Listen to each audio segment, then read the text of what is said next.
ونستعينه ونستغفره ونؤمن به ونتوكل عليه ونعوذ بالله من شرور أنفسنا ومن سيئات أعمالنا من يهده الله فلا مضل له ومن يضلله فلا هادي له ونشهد أن لا إله إلا الله وحده لا شريك له ونشهد أن سيدنا ونبينا ومولانا محمدا عبده ورسوله.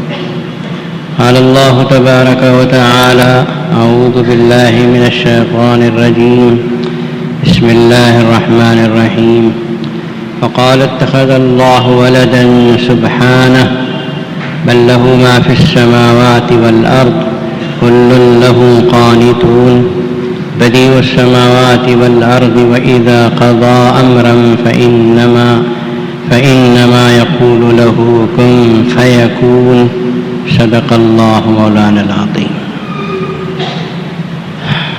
محترم حاضرین، قرآن مجید کی سورہ بقرہ کی یہ دو آیتیں ہیں جو اس وقت میں نے تلاوت کرنے کی سعادت حاصل کی ہے.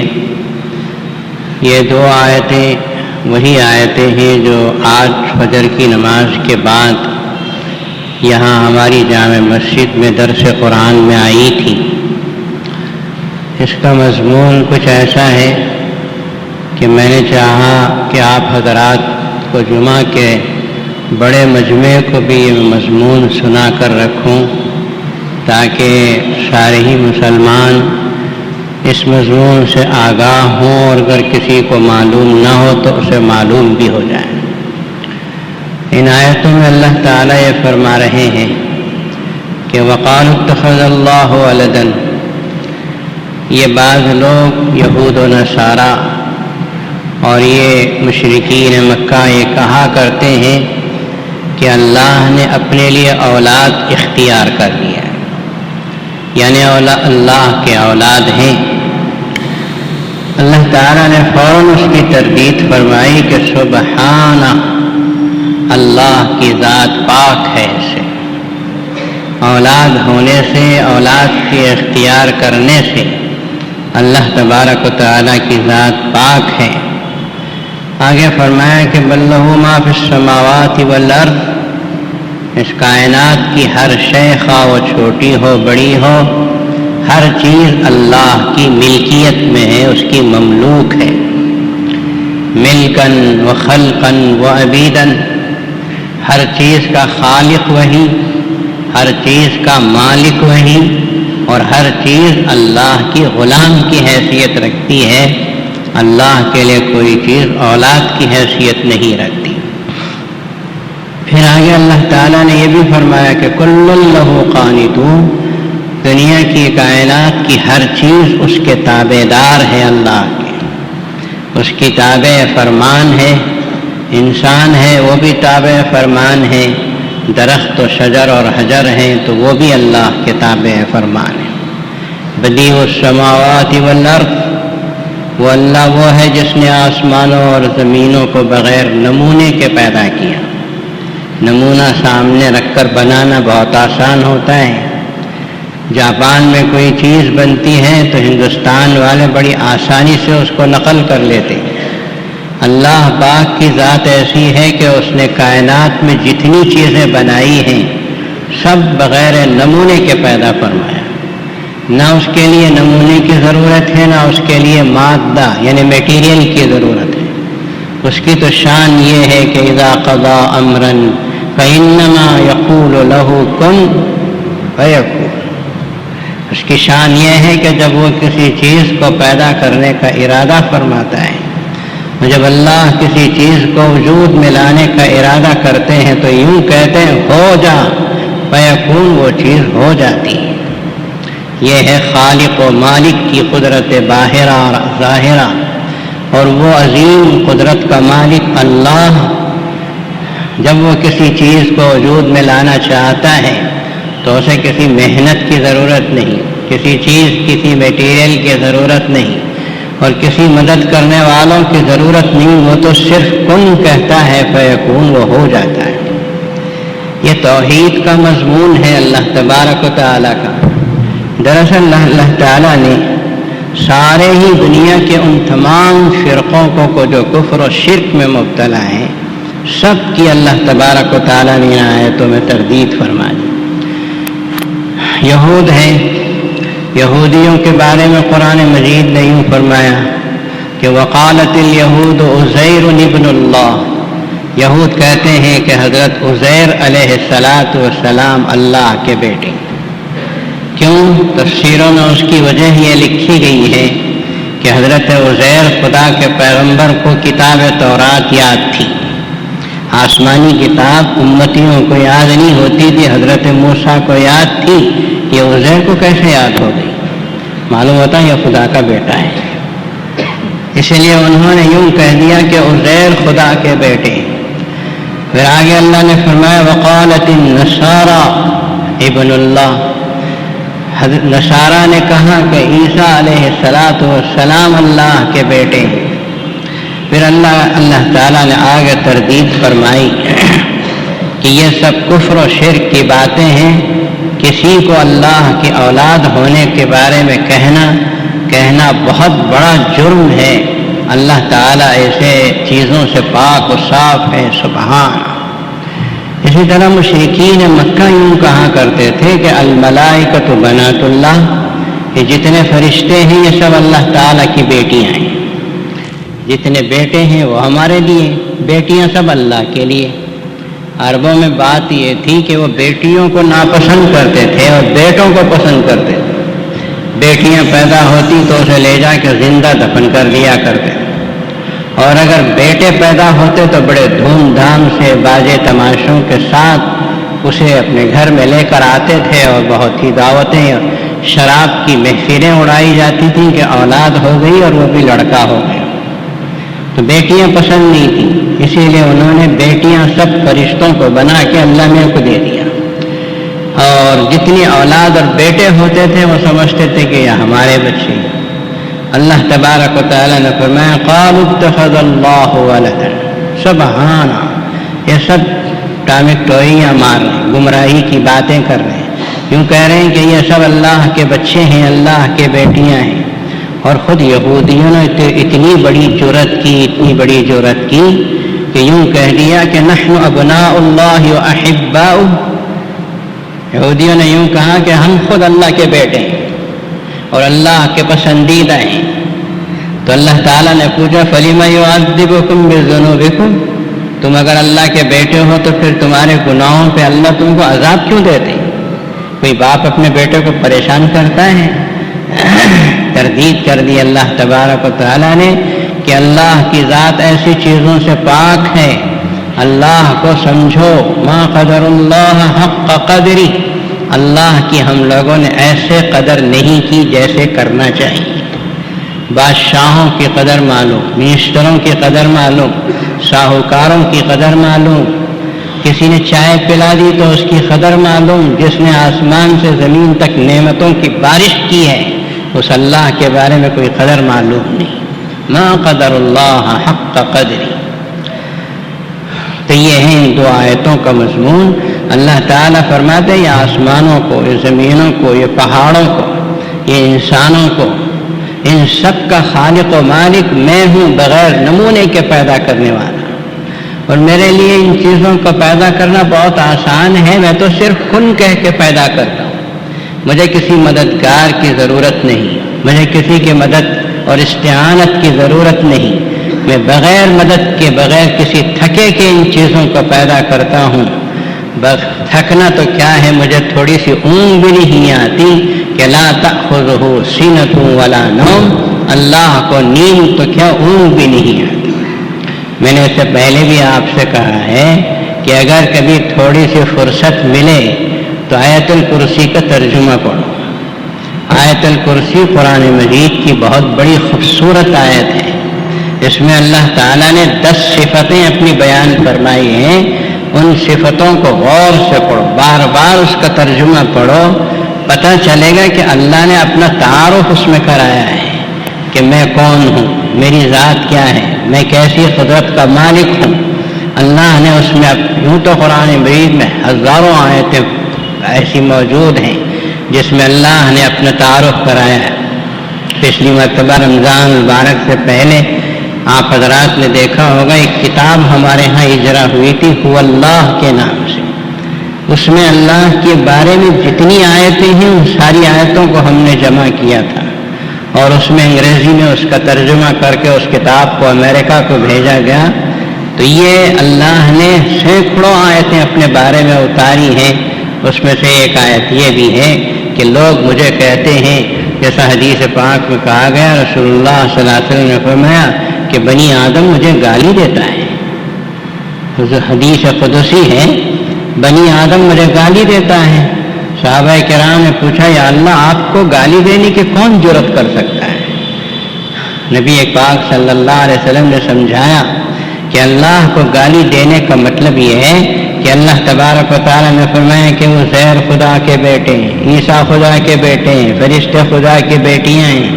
یہ جو نسبت کر رہی ہے یہ اللہ کو گالی دینے کے برابر ہے. توبہ نعوذ باللہ. ہم نقل کرتے ہیں، نقل سے بھی اللہ کی معافی چاہتے ہیں. تو یہ بہت بڑا برا عقیدہ ہے جو دنیا میں انسانوں کے پھیلا ہوا ہے. اللہ کے بارے میں اچھا عقیدہ رکھو، اللہ کے بارے میں اپنے عقیدے کی جانچ کرتے رہا کرو. اپنے عقیدے کی جددوا ایمانکم بقول لا الہ الا اللہ. اپنے ایمان کی تجدید کرتے رہا کرو لا الہ الا اللہ پڑھتے پڑھتے. خالی پڑھنے سے کیا ہوتا ہے؟ ہوتا بہت کچھ ہے، اجر و ثواب تو بہت ملتا ہے، لیکن ساتھ ساتھ میں لا الہ الا اللہ کے معنی اور مطلب کی تشریح بھی آپس میں بولا کرو، معلوم کر لیا کرو علماء سے، اس کا تذکرہ کرو. مجلسوں میں بیٹھ کر، چائے خانوں میں بیٹھ کر ادھر ادھر کی باتیں کرنے کے بجائے لا الہ الا اللہ کے معنی اور مطلب کی تشریح سمجھو. اس سے ایمان تازہ ہوتا ہے. جیسے دیوار پرانی ہو گئی تو پینٹ مار کے نہیں بنا دیتے ہیں، تجدید کر دی نا آپ نے. دنیا میں ہر چیز کی تجدید ہو رہی. بھئی میرا فرنیچر پرانا ہو گیا، اسے ذرا نیا کر دو. بھئی ہماری دیوار پرانی ہو گئی، اسے نیا کر دو. ہمارا کچن پرانا ہو گیا، اسے ذرا نیا کرو. جیب میں جیسے ہی پیسہ آتا آدمی کا دل کلبلانے لگتا ہے اور پھر نئے پن کا خیال آتا ہے. ایمان کے بارے میں کوئی خیال نہیں آتا، جبکہ اللہ کے نبی نے اسی کے لیے کہا ہے کہ جددوا ایمانکم بقول لا الہ الا اللہ. لا الہ الا اللہ کے کہنے سے اور اس کی تشریح کے ذریعے سے اپنے ایمان کی تجدید کیا کرو. قرآن مجید میں جو سورۃ الاخلاص ہے، اس سورہ اخلاص میں سمجھتا ہوں کہ ہر بندہ مومن کو وہ سورت یاد ہو. اس میں اللہ نے اپنا تعارف کرایا ہے اور اسی بات کو اس میں کھول کے بیان کرنا.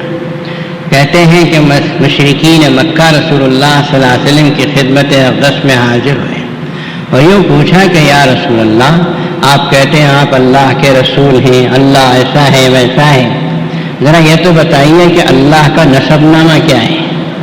جیسے میں ہوں، میرا نسب نامہ میرے باپ کا نام یہ ہے، میرے دادا کا نام یہ ہے، فلاں ہے، میرا فلاں خاندان سے تعلق. ذرا یہ بتائیے کہ اللہ کا نسب نامہ کیا ہے؟ اللہ کس کا بیٹا ہے؟ اس کی اولاد کہاں ہے؟ کہاں سے نسل چلی؟ نسب نامہ کیا ہے؟ اور پھر یہ بھی پوچھا کہ آپ یہ بھی بتائیے کہ اللہ میں کس چیز کے بنے ہیں؟ سونے کے بنے ہیں یا چاندی کے، پیتل کے بنے ہوئے ہیں؟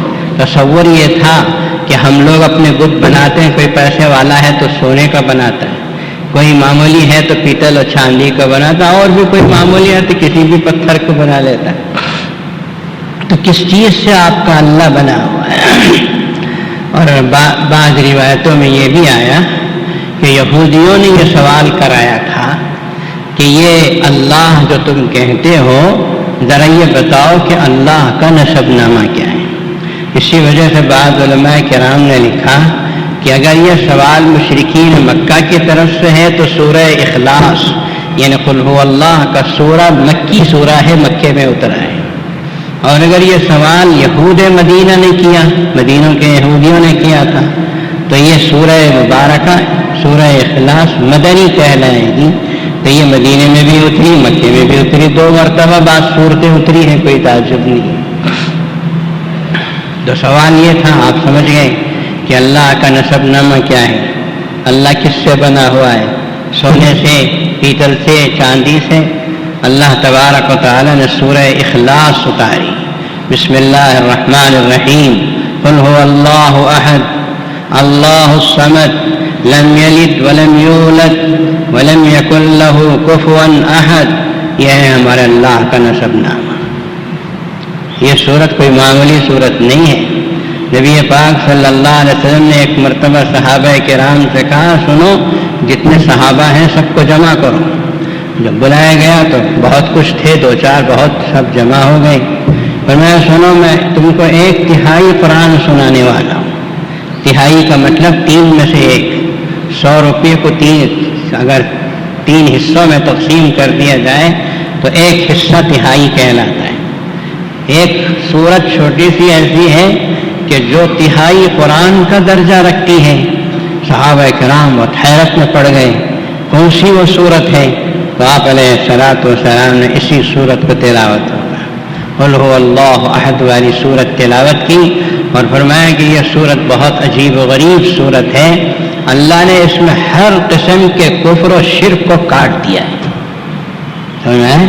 ہر قسم کے کفر و شرک کی جتنی صورتیں دنیا میں پیدا ہو چکی ہیں یا ہوا و ہوس کے لوگوں نے پیدا کر لی ہیں، ساری چیزوں کو اللہ نے اس میں کاٹ کے پھینک دیا۔ 2 سطروں والی یہ صورت، اللہ نے اس میں ساری کفر و شرک کی صورتوں کو کاٹ کے پھینک۔ اور دوسری حدیث میں نبی کریم صلی اللہ علیہ وسلم نے ارشاد فرمایا کہ ایک صحابی تھے، سورہ اخلاص کے بارے میں وہ کہتے ہیں، یا رسول اللہ یہ صورت مجھے بڑی پسند ہے، مجھے اس صورت سے بہت محبت ہے۔ تو اللہ کے نبی نے فرمایا کہ یہ صورت تم کو جنت میں لے جائے گی، اس صورت سے تمہاری جو محبت ہے یہ محبت تم کو جنت میں لے جائے گی۔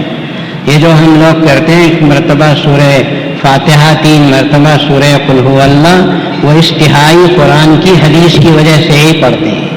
ایک بار سورہ فاتحہ پڑھو، 3 مرتبہ سورہ اخلاص پڑھو تو 1 قرآن کا ثواب ہے۔ کسی کو بھی بخش دو تو گویا کھڑے کھڑے منٹ کیا ہے، آدھے منٹ میں 1 قرآن کا ثواب کسی مرنے والے کو پہنچا سکتے ہیں۔ یہ دولتیں ہیں جو رسول اللہ کے طفیل میں ہم کو ملی۔ تو یہ سورہ اخلاص ہے، یہ اتری، اللہ تبارک و تعالیٰ نے اس میں اپنا نسب نامہ بیان فرمایا۔ قل، اے پیغمبر صلی اللہ تعالیٰ علیہ وسلم کہہ دیجیے، قل میں رسالت کا اعلان ہے، آپ اللہ ہمارے رسول ہیں، آپ ہمارے رسول ہیں، اعلان فرما دیجیے۔ کیا اعلان کرنے کا حکم ہو رہا ہے؟ قل هو اللہ احد، هو اللہ احد۔ اے پیغمبر صلی اللہ علیہ وسلم سب سے پہلی بات ہمارے بارے میں یہ بتا دیجیے کہ هو اللہ احد، اللہ ایک ہے، اللہ ایک ہے، آگے بھی کوئی نہیں، پیچھے بھی کچھ نہیں، اس کے صفات کے اعتبار سے بھی ایک، ذات کے اعتبار سے بھی ایک۔ ذات کے اعتبار سے ایک کا مطلب یہ کہ وہ واجب الوجود ہے، وہ ہمیشہ سے ہے، ہمیشہ رہے گا، اسے کبھی موت نہیں آئے گی۔ جو مخلوق ہے اسے موت آتی ہے، خالق کو موت نہیں آتی ہے، وہ خالق ایک اکیلا ہے۔ واجب الوجود کا مطلب ہی یہی ہے۔ تو وہ صفات میں ایک اکیلا اور تنہا، اور صفات میں بھی ایک اکیلا اور تنہا۔ اس کی جتنی صفتیں ہیں وہ ہمیشہ سے ہیں، قدیم ہیں، ہمیشہ رہیں گی۔ بھئی کوئی آدمی طاقتور ہے، چند دنوں کے بعد کمزور ہو جائے گا۔ کوئی آدمی بہت ہی پڑھا لکھا آدمی ہے، جب بوڑھا ہو کے دماغ کمزور ہوگا تو بھول جائے گا۔ یہ صفتیں انسانوں کی، مخلوق کی کمزور ہو سکتی ہیں، لیکن اللہ کی جتنی صفتیں ہیں وہ ہمیشہ سے ہیں، ہمیشہ رہیں گی۔ وہ کبھی کمزور ہونے والا اللہ نہیں، ہمیشہ طاقتور، ہمیشہ قدرت والا۔ اس کی ہر صفت اپنے عروج و کمال کو پہنچی ہوئی ہے۔ اللہ احد، اپنا ذات میں بھی وہ ایک اکیلا ہے، اپنے صفات میں بھی وہ ایک اکیلا ہے۔ کوئی چیز اس کی ایسی نہیں ہے کہ جس کے بارے میں کوئی آدمی انگلی رکھ کر یہ کہہ دے کہ یہاں کوئی عیب پایا جاتا ہو۔ اللہ احد، اس ایک اکیلے اللہ نے صدیوں سے اس آسمان کو پکڑے ہوئے، ہزاروں ہزاروں سالوں سے زمین کو تھامے ہوئے ہیں اور ہزاروں ہزاروں سالوں سے پہاڑ اس کے سامنے کھڑے ہوئے ہیں. یہ سورج سجدہ کر کے طلوع ہونے کی اجازت لیتا ہے اور جب اجازت ملتی ہے تو طلوع ہوتا ہے. اس کے حکم سے غروب ہوتا ہے. کائنات کی ہر شے اس کے حکم کے تابع. ان الحکم الا للہ. کائنات میں فیصلہ اس ایک اللہ کا چلتا ہے. بظاہر انسان فیصلے کرتے ہوئے نظر آتے ہیں، ہوتا وہ ہے جو اللہ چاہتے ہیں. اسباب سے بادل سے بارش برستا ہوا نظر آتا ہے، لیکن بارش بادلوں سے نہیں، اللہ کے حکم سے بارش برستی ہے. پوری چیزیں میں نے مثالیں پیش کی ہیں. کائنات کے اندر ہزاروں لاکھوں کروڑوں مثالیں پھیلی ہوئی ہیں. تو یہ اللہ احد، اللہ ایک ہے، اپنی ذات میں بھی ایک ہے، اللہ اپنی صفات میں بھی ایک ہے. پہلا جملہ سمجھ میں آیا؟ اللہ کرے آپ کو بھی سمجھ میں آئے، مجھے بھی سمجھ میں آئے. بہت بڑی چیزیں ہیں. اللہ اگر سمجھانا چاہے تو سمجھ میں آ سکتا ہے، اور اگر اللہ سمجھ میں نہ آئے تو اونگتے اونگتے اٹھ کے چلے جاؤ گے. اللہ احد. دوسرا جملہ فرمایا اللہ الصمد، اللہ بے نیاز ہے. اللہ الصمد، اللہ بے نیاز ہے. یہ آسمانوں اور زمینوں کا خالق و مالک اللہ اپنے آپ کو اللہ نے صمد کہا. صمد کا ترجمہ کیا ہے؟ میں نے آج فجر کی نماز کے بعد درس قرآن میں اس بات کو سمجھایا تھا کہ صمد اسے کہتے ہیں کہ پوری کائنات اس کی محتاج، وہ کسی کا محتاج نہیں. تو میں اللہ کسی کا محتاج نہیں، نہ فرشتوں کا نہ کسی اور شے کا، بلکہ پوری کائنات اپنے وجود کے اندر اپنے ایک ایک سانس میں اس اللہ کی محتاج ہے. اسے کہتے ہیں صمد.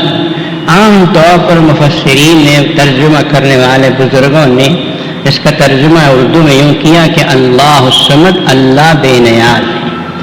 لیکن اردو زبان کچھ پر جن کو عبور ہے وہ کہتے ہیں کہ اللہ بے نیاز ہے. وہ پورا ترجمہ صمد کا اس میں آتا نہیں ہے.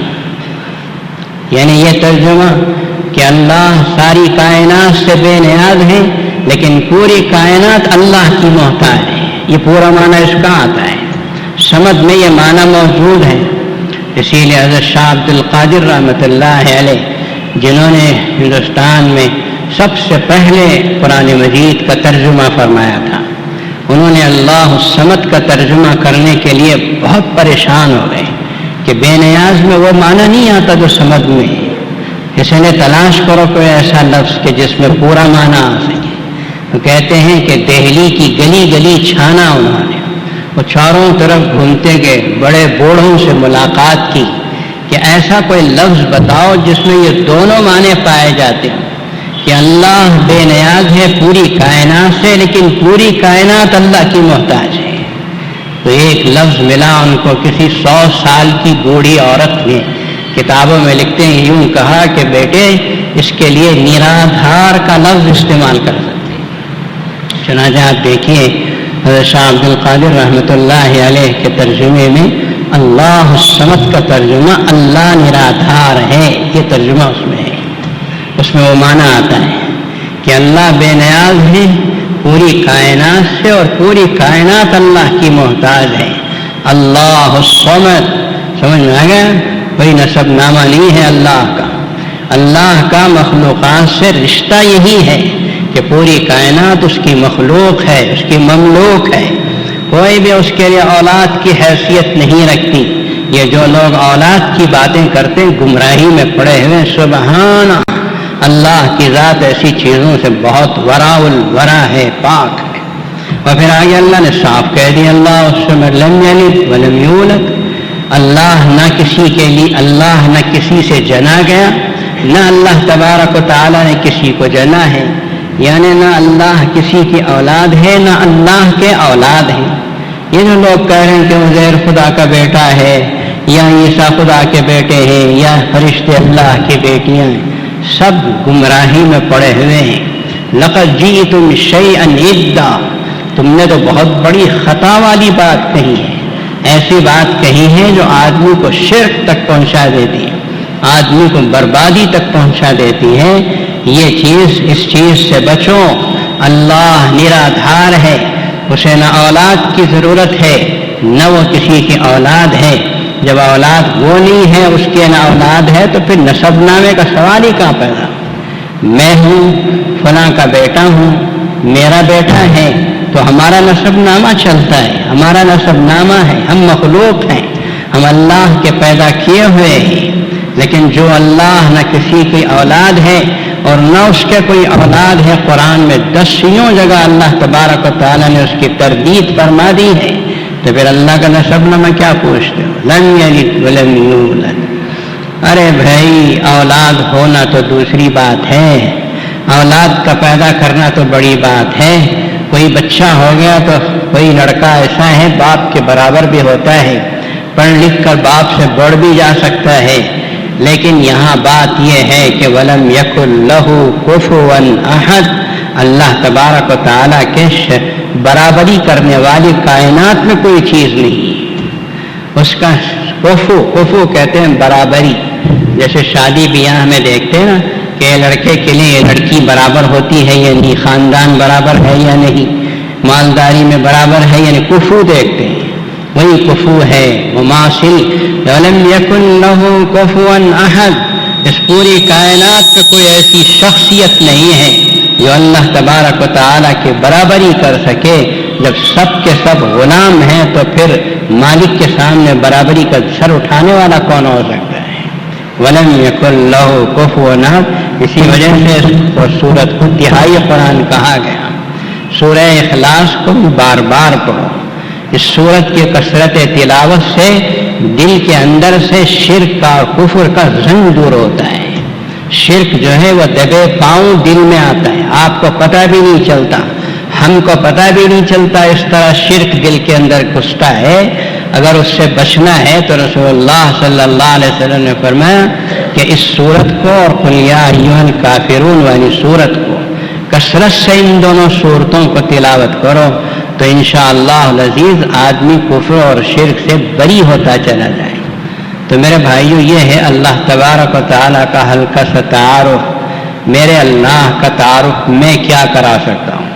ایک ادنا انسان جس کا علم کچھ نہیں، جس کی حیثیت کچھ نہیں، میں کرانے کی اہلیت بھی نہیں رہ سکتا اللہ کے بارے میں بولنے کی. لیکن میری مجبوری یہ ہے کہ میں اللہ کا نام نہ لوں اور اللہ کے بارے میں نہ بولو. تو پھر کیا بولوں؟ پھر کون سی چیز بولوں؟ اللہ ہی کا تو نام لینا ہے. ہم 1000 گنہگار سے ہی اور 1000 ہم اللہ کے نافرمان سے ہی. ہم میں سے ہر آدمی یہ سوچ لے کہ اللہ کا نام لیے بغیر اور اللہ کا تذکرہ کیے بغیر ہماری زندگیاں ناقص کہی جا سکتی ہیں. اللہ بڑے مہربان ہیں، اللہ بڑے رحمان ہیں، اللہ بڑے رحیم ہیں. اللہ ہماری سنتے ہیں. اللہ ہمارے آنکھوں سے نکلنے والے آنسو کو دیکھتے ہیں. اللہ تبارک و تعالیٰ بندے مومن جب آنکھوں میں آنسو لے کر مانگتا ہے تو اسے سنتے ہیں. اپنے بڑے سے بڑے گنہگار بندے سے بھی اللہ غافل نہیں ہوتے. سمجھ میں آیا؟ اپنے بڑے سے بڑے گنہگار بندے سے بھی اللہ غافل نہیں ہوتے. یہ اللہ تبارک و تعالیٰ کی عجیب غریب رحمت ہے کہ اپنے نیک بندوں اور خاص بندوں کو تو وہ خیر نوازتے ہی ہیں، لیکن ہم جیسے گنہگاروں کو اور ایسے لوگوں کو جو راہ بھٹکے ہوئے ہیں ان کو بھی اللہ تبارک و تعالیٰ کبھی نہیں بھولتے. تو ہمیں بھی چاہیے کہ اللہ کو نہ بھولیں، اللہ کو یاد کریں، اللہ کے نام سے اپنے دل کو مزین کریں. آپ کو معلوم ہونا چاہیے کہ کمیونزم دنیا میں ایک بہت بڑی طاقت ہے. روس کمیونزم کا بانی تھا، بکھر کے ٹوٹ پھوٹ گیا. آج بھی ہندوستان میں کمیونسٹ ہیں اور کمیونزم ہے. یہ کمیونسٹ جو ہیں اللہ بیزار ہیں، اللہ کے وجود کے منکر ہیں. لیکن آپ کو پتہ ہونا چاہیے، سن کر رکھیے کہ کمیونسٹ کا جو بانی تھا اس کی موت کا جب وقت آیا، میں نام نہیں لینا چاہتا مسجد میں اس کا، کمیونسٹ کا جو بانی تھا جب اس کی موت کا وقت آیا تو لوگوں نے سنا کہ اس کی زبان سے اللہ اللہ کا لفظ نکل رہا تھا. کسی نے کان میں پوچھا ارے بابا ساری زندگی اسی اللہ اللہ کا انکار کرتے ہوئے گزارا, اب کیا اللہ اللہ بول رہا ہے؟ ساری زندگی اللہ نہیں ہے, کائنات تو یوں ہی پیدا ہو, کہاں ہے اللہ؟ بیکار باتیں کرتے. کمیونسٹ تو اللہ کا انکار کر دے, لیکن جس شخص نے کمیونزم کو وجود میں لایا تھا وہ خود جب آخری گھڑیوں میں آ گیا تو اللہ اللہ کہہ رہا ہے. کسی نے پوچھا یہ اللہ اللہ کیوں بول رہا ہے؟ اس کا تو انکار کیا. تو اس کی زبان سے جو الفاظ نکلے تھے تاریخ نے اسے محفوظ کیا. اور کیسے محفوظ نہیں کرتی؟ اس نے کہا تھا کیا کروں, اس ایک اللہ سے دل کو سکون مل رہا ہے اور کسی لفظ سے نہیں مل رہا ہے. ایک ہی لفظ ہے جس کے کہنے سے سکون ملتا ہے اور کسی لفظ سے, مال سے نہیں, دولت سے نہیں, حکومت سے نہیں. اللہ کہتا ہوں تو دل کو سکون محسوس ہوتا ہے. اللہ نے کر دیا.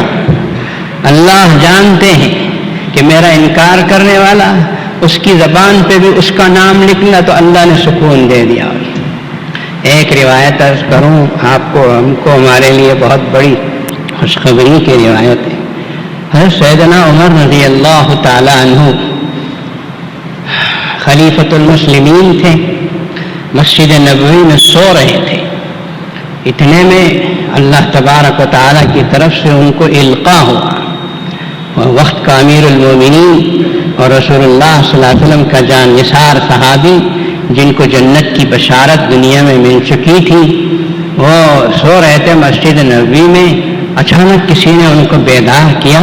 ان کے دل میں القاء ہوا کہ جلدی سے اٹھو, عمر فلاں جگہ جاؤ, ہمارا ایک بندہ مرنے والا ہے, اس سے بھوک و پیاس کی پریشانی ہے, اس کا خیال کرو.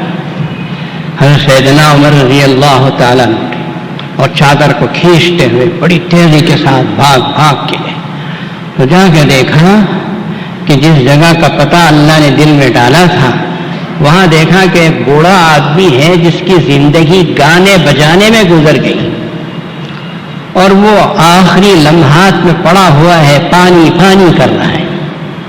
حضرت عمر رضی اللہ عنہ پہچان گئے اس کو دیکھ کے, یہ وہی شخص ہے, لیکن حکم تھا اوپر سے.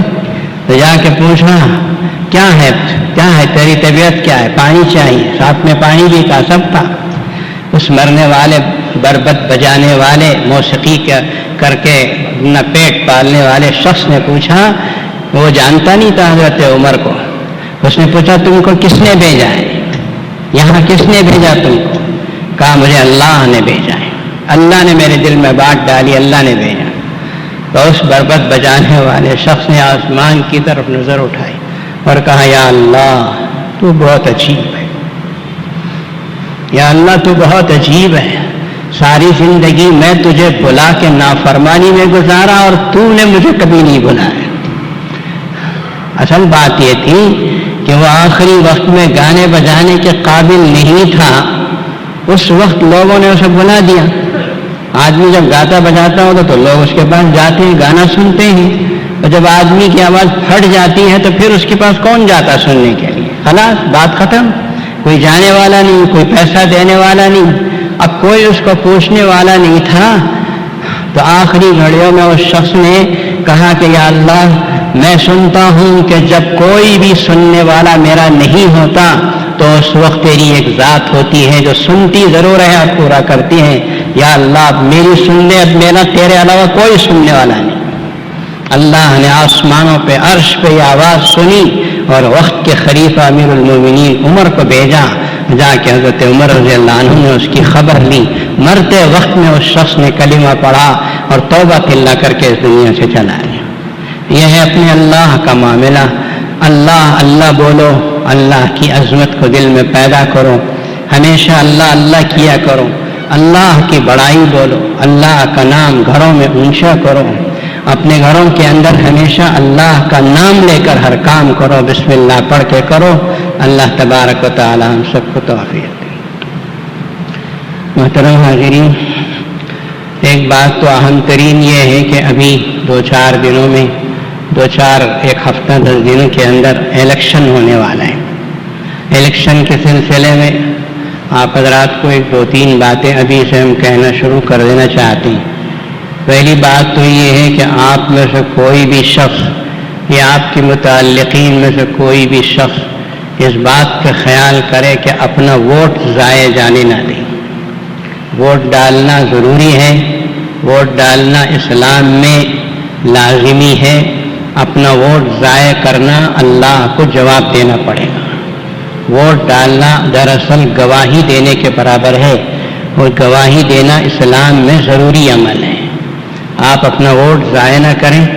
میں ایک نہیں ڈالا تو کیا ہو جائے گا، نہیں، سب ایسے ہی سوچ کے گھر میں بیٹھ جاتے ہیں۔ اس لیے کوئی بھی آدمی ووٹ ڈالے بغیر نہیں۔ کام کرنے والے بھی ہیں، آدھا دن چھٹی لے لو، ووٹ ڈالنے کے لیے چھٹی لے لو، اور اگر چھٹی لینے کی وجہ سے پیسہ وغیرہ بھی تکلیف ہے تو آپس میں دوست و احباب مدد کرو، بھائی کل کام میں مت جاؤ، مسجد کے ذمہ دار خیال کریں اپنے اپنے محلے کا، کل کام میں نہ جائیں۔ ووٹ ڈالنا ضروری ہے۔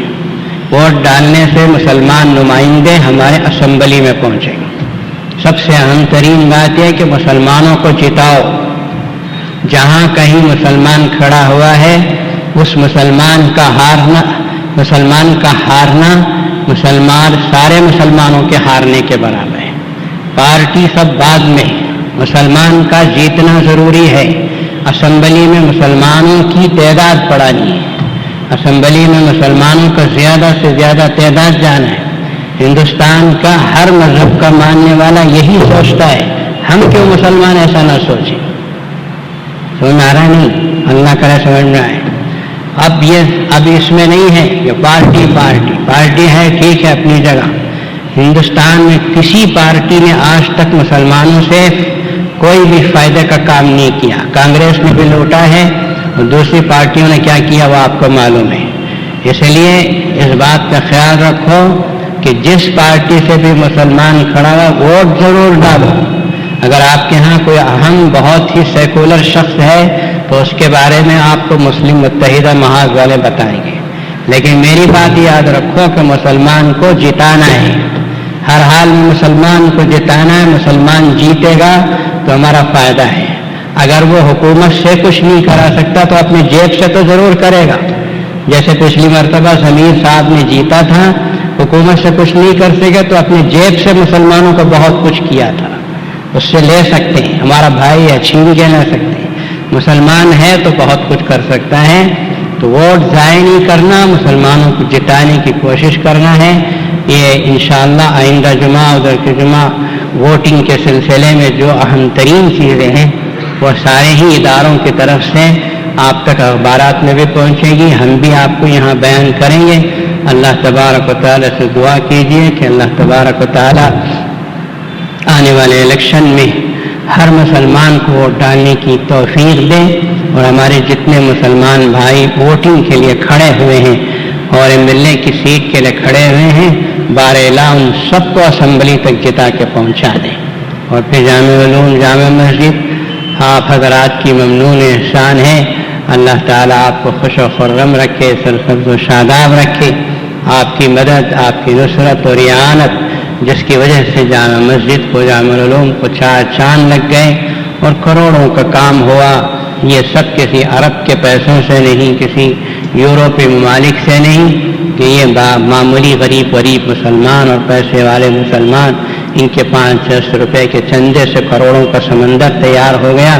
اللہ اس صدقہ جاریہ کو قبول فرمائے، اور اللہ تعالیٰ اس کو قبول فرما کر آنے والے الیکشن میں خیر کے فیصلے فرمائے۔ ہمارے جتنے بھائی کھڑے ہوئے ہیں ان سب کو جتا دے اور اسمبلی میں ان کو بھیج دے، اچھی سے اچھی حکومت قائم ہو، مسلمانوں کے لیے بھی امن ہو، غیروں کے لیے بھی امن ہو، اور اللہ تعالی ہماری اولاد و افات کو اسلام و قرآن سے وابستہ فرمائے، مرنے کے بعد ذریعہ نجات بنائے۔ وآخر دعوانا الحمدللہ۔